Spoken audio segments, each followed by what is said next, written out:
Di negeri yang katanya menjunjung tinggi hukum, ada dua nama yang justru seolah kebal terhadapnya. Mereka dikenal sebagai loyalis Jokowi.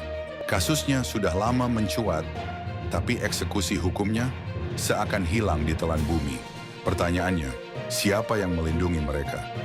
Sylvester Matutina, Ketua Relawan Jokowi Solidaritas Merah Putih, Solmed, divonis 1,5 tahun penjara sejak 2019 karena kasus pencemaran nama baik mantan Wakil Presiden Yusuf Kala.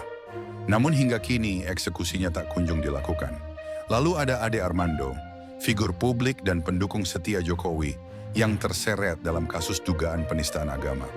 Dua kasus, dua orang berbeda, tapi pola yang sama, hukum seolah tak menyentuh. Jika ini kasus orang biasa, eksekusi pasti sudah berjalan.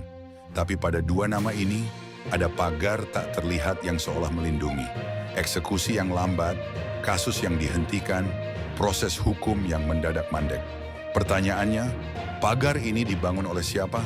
Dan untuk kepentingan apa?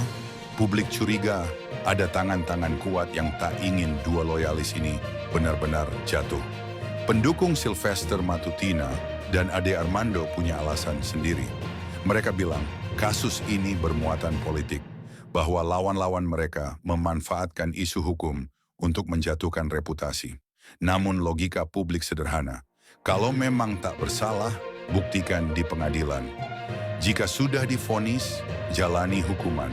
Transparansi akan mematahkan semua tuduhan. Tapi kenyataannya justru semakin tertutup. Sylvester Matutina dan Ade Armando bukan sekadar figur biasa. Mereka punya sejarah panjang mendukung Jokowi, termasuk saat masa kampanye, saat dan pasca tidak lagi menjabat. Dukungan mereka punya nilai strategis. Di dunia politik, loyalitas sering dibayar mahal, termasuk menurut dugaan publik dengan perlindungan dari jeratan hukum. Apalagi jaringan relawan dan lingkaran dalam politik sering punya akses langsung ke kekuasaan, membuat hukum bisa lentur, tergantung siapa yang diuntungkan.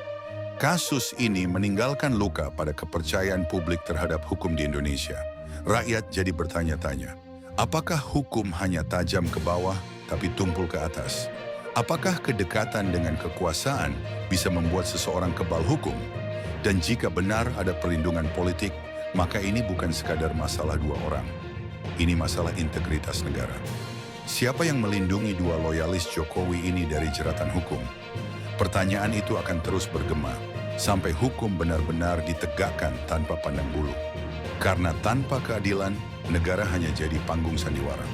Silakan tulis pendapat Anda di kolom komentar, bagikan video ini, dan jangan lupa subscribe mendukung channel ini agar terus berlanjut menyuarakan sikap kritis publik untuk Indonesia menjadi lebih baik.